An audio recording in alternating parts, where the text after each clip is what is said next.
الكريم، حياكم الله أكيد في المنتدى الإقليمي للبيانات والتنمية المجتمعية، ولكل من انضم إلينا في هذه اللحظات وفي هذا اليوم الجميل في إمارة الشارقة، وهذا المنتدى اللي يهدف إلى تعزيز المعرفة حول أهمية البيانات في حياتنا العملية والمجتمعية.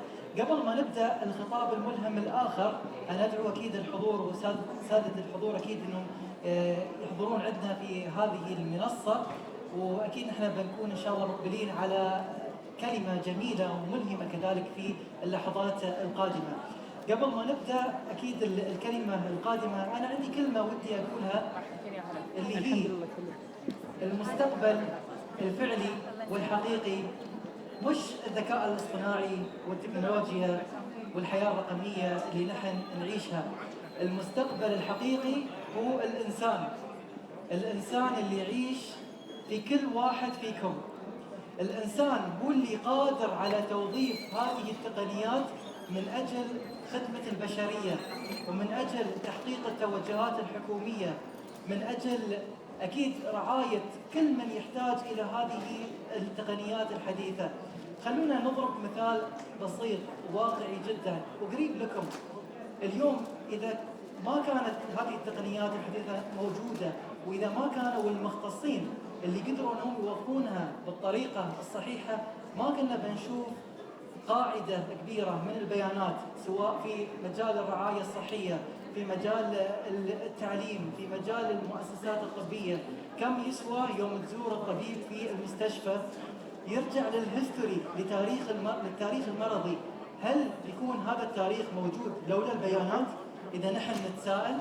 فتم توظيف هذه الأمور وهذه التقنيات الحديثة والجميلة بشكل إيجابي وجميل. نحن دائما نقول التكنولوجيا سلاح ذو حدين، على حسب طبعا أكيد استخدام الشخص، إذا سواء بيستخدمها بالطريقة الإيجابية والصحيحة أم بيستخدمها في الجانب الآخر. فلذلك أنا أقول المستقبل يبدأ منكم جميعا، يبدأ من الإنسان، وهو اللي قادر على توظيفها بالشكل الصحيح والجميل. يعطيكم العافية. الحين نحن بننتقل للمتحدث الآخر بخطاب ملهم بعنوان قياس القيمة الحقيقية رؤى مغايرة. سيقدم لنا البروفيسور الدكتور جير جراوس، المستشار العالمي للتعليم والمدير العالمي السابق للتعليم في كتزانيا، عرضا حول مستقبل التعليم. سيطرح البروفيسور مجموعة من الأسئلة الملحة حول مستقبل التعليم، وما إذا كان كل ما هو مهم يمكن قياسه، وما هو الهدف الحقيقي. نرحب أكيد بالبروفيسور دكتور جير جراوس، فليتفضل مشكورا. I would like to invite Professor Geir Graus to address his speech.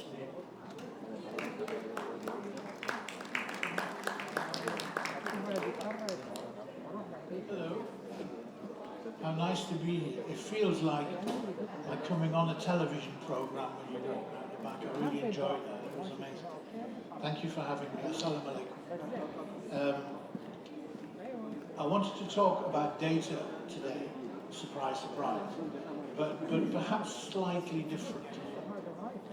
Yeah, and the first thing that I always say to teenagers when I'm asked what one bit of advice would you give me, I will always say, avoid negative people because they find a problem for every solution. And I think there is something around data that turns us negative, particularly us older ones. I think we'll all be careful. And I think we have brilliant opportunities, but the bit that slightly concerns me about education and about AI and projecting is that data is in danger of taking us down a very narrow path, whereas we need to seek that it takes us on a wider path so that it widens our horizons. So let's have a look. There we go. I'll slightly move out of the way. And I want to talk about measuring what we value. And what we're going to do today, it's a bit of a ride, it's a bit fast, so put your seatbelts on and we'll see where it takes us. So firstly, that's me, and that's data. Yeah? So if I had an office door, instead of saying director or managing director on the door, I would put this on the door, because this is data. This tells you something not about what my job is, this tells you something about who I am, or rather, who other people think I am. So I urge you to think about data, not just in terms of numbers, but on a much wider spectrum. And we'll come to storytelling a little bit later on. So here we go. Training fleas requires a glass jar with a lid. The fleas are placed inside the jar, and the lid is then sealed. They are left undisturbed for 3 days. Then, when the jar is opened, the fleas will not jump out. In fact, the fleas will never jump higher than the level set by the lid. Their behaviour is now set for the rest of their lives. And when these fleas reproduce, their offspring will automatically follow their example.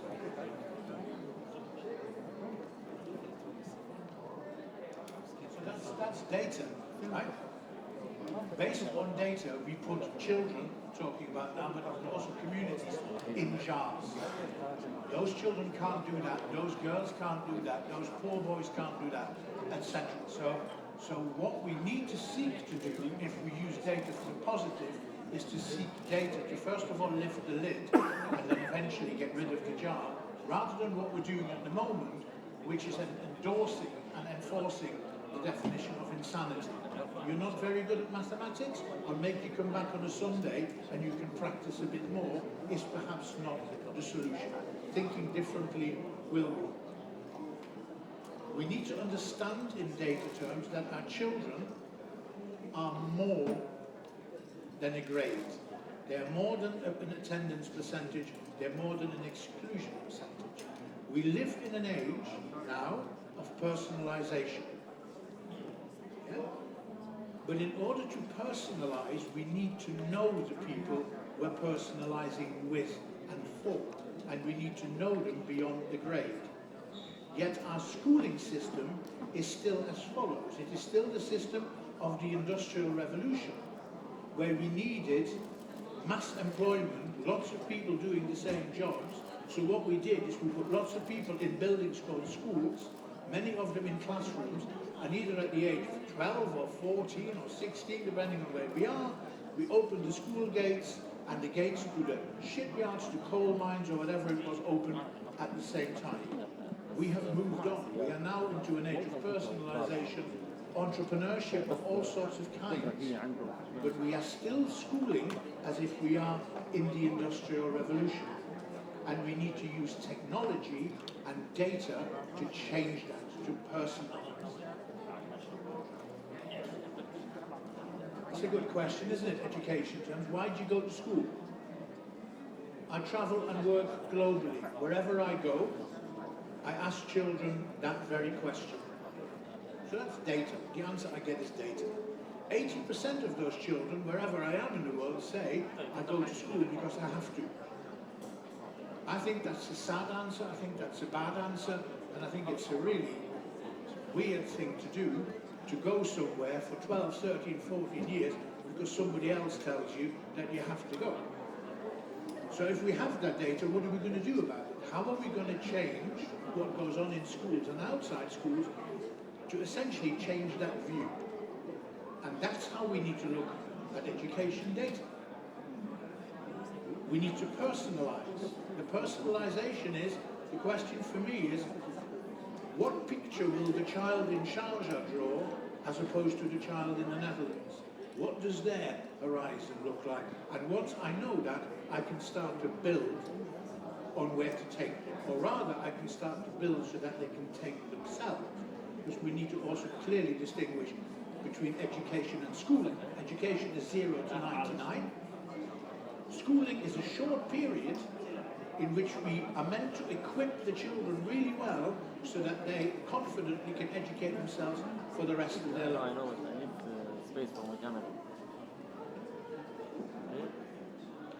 Whatever the question, education is always the answer. It is something that we need to discuss and be part of our society, not just the school, not just the university. but actually well beyond, with employers, with NGOs, with government. We need to understand that education, not just schooling, provides us with the answer. I'm one of the few female pilots. I've been to America, Spain, and I love every minute of it. Air traffic control has cleared us for takeoff. Okay, let's go. People, property, and postcodes. I call it the 3 Ps. Hello, Mrs. Smith. How can I help you? I have won lots of awards. When I was a school child, I was directing my school play. It's not a job, it's a calling. A Romeo. A Romeo. They see surgery as an art form. It's right of it. Scalpel. I'm a bit of a petrol head. I could have been a doctor, but I prefer cars. What's not to love? Kidzania London, a city made just for kids aged 4 to 14. We need to look for data in unusual and unlikely places. When I was the Global Education Director for Kidzania, that is what we did. We stumbled across data about the choices children made. When they come for the first time, what is the first job they choose? We took a global sample of nearly 600,000 across about 10 countries, and then we analysed who those children were. What was their behaviour like between 4 and 14? What did they choose, and could we work out why? So the consequences were the following. Very quickly, all stereotypes are set at the age of 4. The aeroplane activity, cabin crew, 95% boys. Sorry, 95% girls. Pilot, 95% boys. From the age of 4. Data. Data not from a test, not from an attendance figure, but from an entertainment part. But data that says to me that in schools we need to begin to look very differently when we talk about children's futures. Because if we let it, normally in a school on average, we talk about careers when they're about 14. Yeah? So we let the stereotypes cement for 10 years, and then we kid ourselves that we can still make a difference. So there is an impact here. The behaviour of 14-year-olds, incidentally, is exactly the same as the behaviour of 4-year-olds. They choose in exactly the same way. So that makes you wonder what goes on in those 10 years, or rather, what doesn't go on in those 10 years. Girls across the globe choose activities below their age range. There are issues of confidence, there are issues of self-esteem, and there are issues of the expectations that society has of girls and young women. So now, teacher, when your next class comes in, 10 boys and 10 girls, you need to teach differently. You need to plan differently, and you need to think differently. I use the Kidzania example because it's one I have. I could go to Lego, I could go to the Scouts, I could go to any activity that throws out data, not at the front end, but at the back end of the platform that we need to analyse. Poor children, the final conclusion, make poor choices. The children from deprived backgrounds, disadvantaged, do not choose to be a pilot. They choose to make beds in a hotel, be a window cleaner, or work in the supermarket. They need 4 or 5 visits before they become a pilot. There's a message for government. If you want to level the playing fields, invest in inverse proportion to opportunity.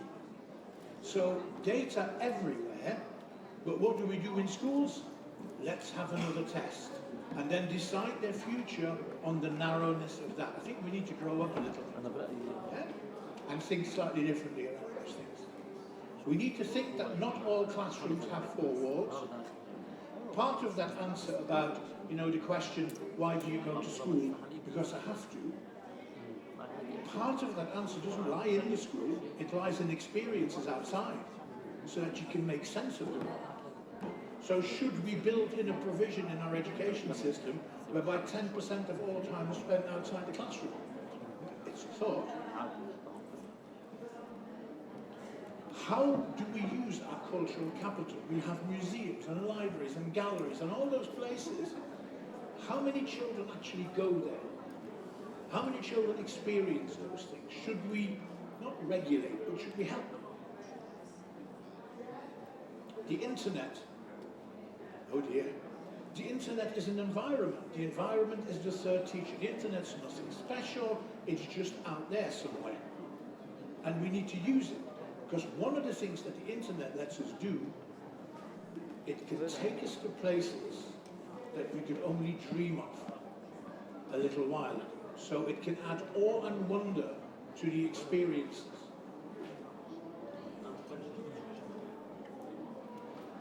Should we measure the outcomes of out-of-school hours learning? Now, I know from my experience that you can.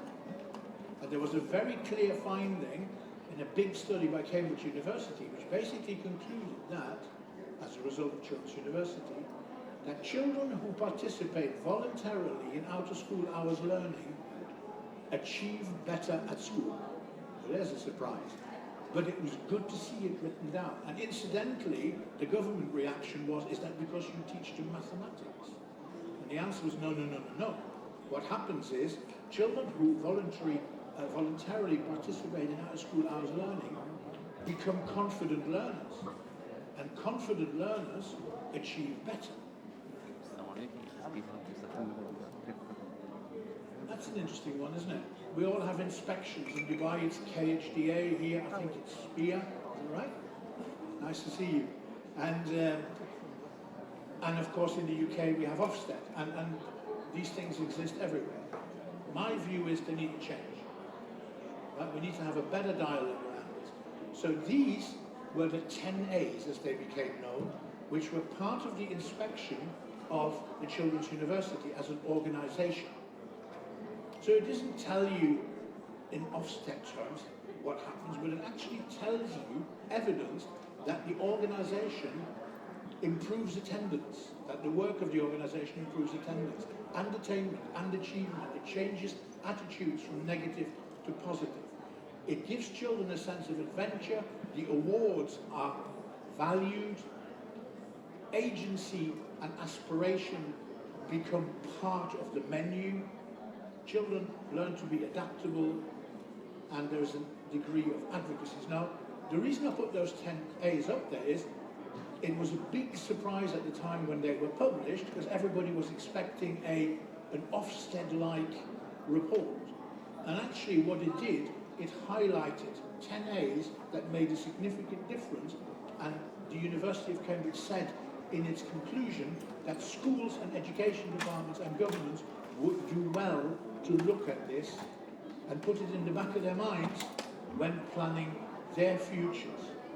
Data, but different. Our schools will need to change.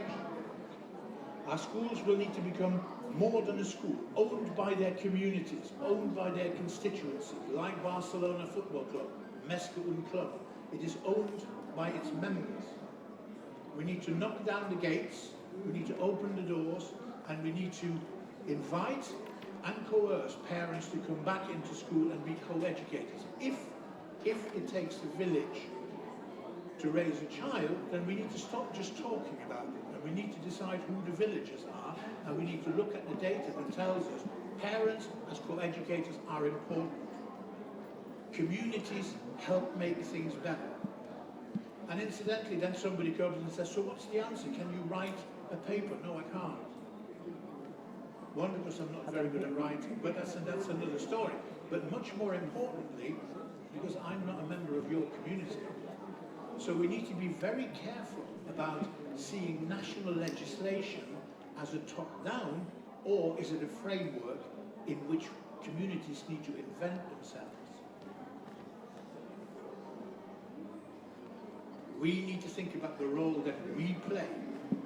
Everyone in this room, at some point in your life, there will be a child who looks up to you and says, I want to be like you. It might only happen once. We need to take that role very seriously. There's a brilliant video from University of Western Australia that demonstrates how parental impact, how parental behaviour impacts on children's behaviour. And in the school that you just saw, the car park, in that school, in a very disadvantaged part of the north of England, there is a very deliberate behaviour chosen by the staff They open doors. They pick up litter. Every morning they go, good morning, how are you? You sleep okay? We had breakfast. And you know what happens? After about 6 weeks into the term, around now, you go in, the children open the door for you, they say good morning, they pick up the litter, have you had breakfast? It's modeling. Right? Children look at us. We can't complain, this is data, we can't complain about the behavior of the youth because it's modeled. We need to take a good look at ourselves. We need to measure what we value as opposed to just value what we can measure. And that's a very big point around data. I have a concern around data that we treat it retrospectively. I've got data, I'll see what that means. Actually, as a society, as a school, as an organization, as a sports club, we have values and principles. One of the things we need to measure is whether our so important values and principles and ethics and morals, whether they belong to someone, whether somebody owns them. And then you can do your maths test. But those things are incredibly important, that cultural aspect. What do we stand for as a society? We need to be courageous in doing that.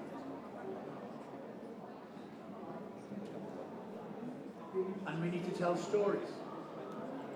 There are so many stories that you have, that you have, and that you have, that are worth passing on. I can tell you stories about my granddad. I can tell you stories about my neighbours.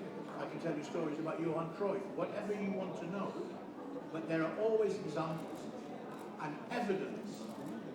If you're a teacher, the two most important words that you can use in your lessons are the words for example. Any abstract that you teach should be followed by, comma, for example. And if you know your children well enough, the for example becomes the context, becomes the point of connect. So stories too are data to improve.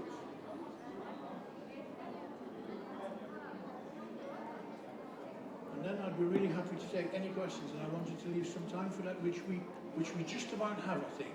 You don't have to have any questions. I'll be around afterwards if you want to just have a chat.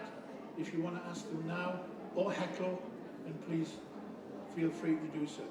The message is simple, right? Think of data as something that can make our children's lives better, rather than as a, now some of you won't know what that means, rather than a Polaroid photograph. I think they call it a selfie these days. We need to use it to improve, and we need to improve not the average, we need to improve the individual so that we can better the collective. That's what data is for. Any questions? Do you have a question? No? Okay. Yes? You're not meant to heckle though, are you? Because otherwise we're not going for dinner tonight.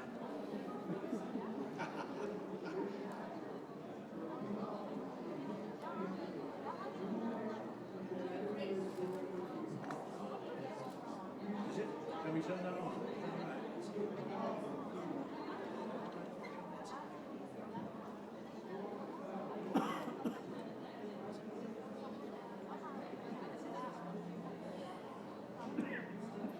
It's okay. I'll tell you what.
probably very important, especially for the reasons you said, and you're spot on. But to have a systematic understanding of the cohorts of children that come in every year, become 4 years old, become 4 years old. I mean, this is a constant stream. There has to be some kind of a systematic solution to this, capturing the data from these cohorts, which is a governmental institutional decision. And you did not say anything about how you can have a solution institution. How can the Ministry of Education, how can the school system actually capture the data from these cohorts of children?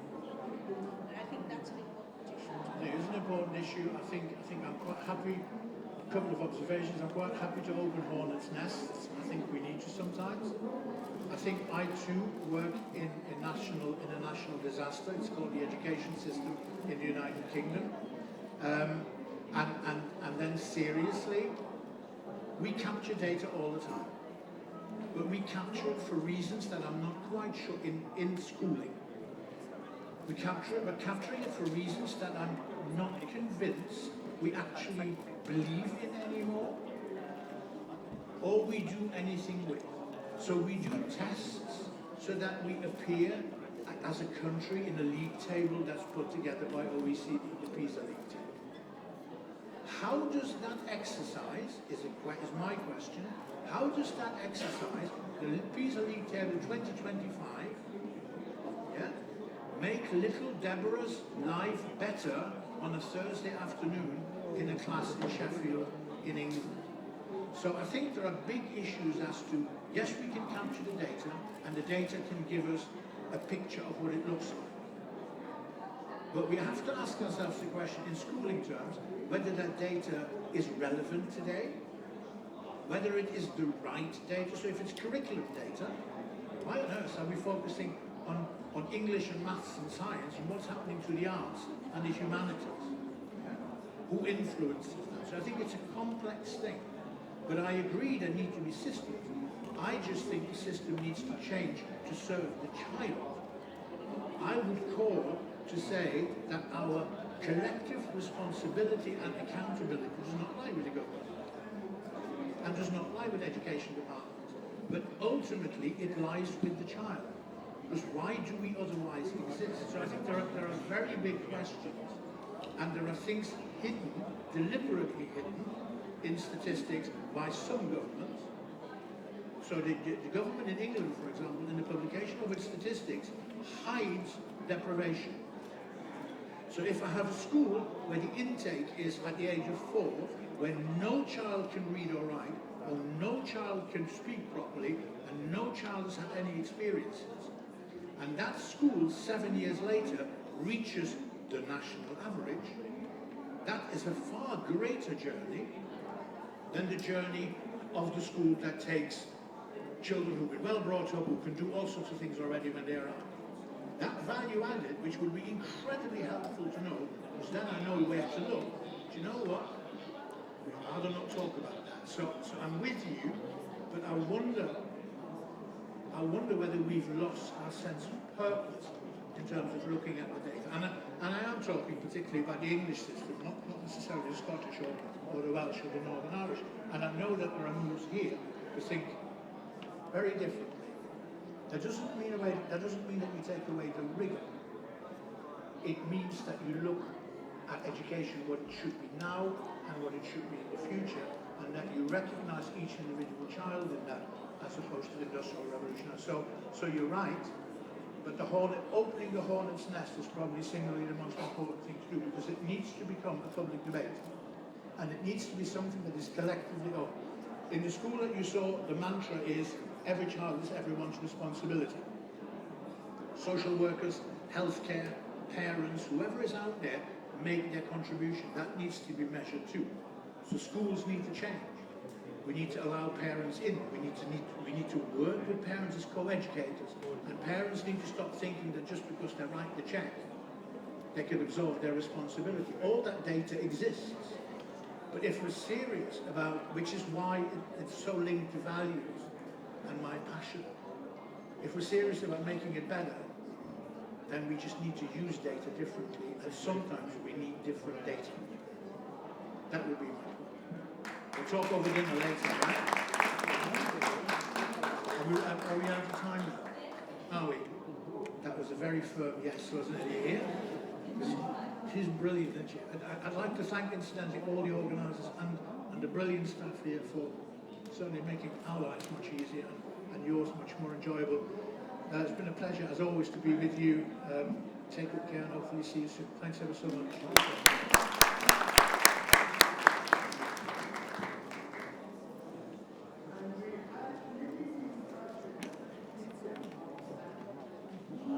شكرا جزيلا للبروفيسور غير جراوس على هذه المعلومات القيمة.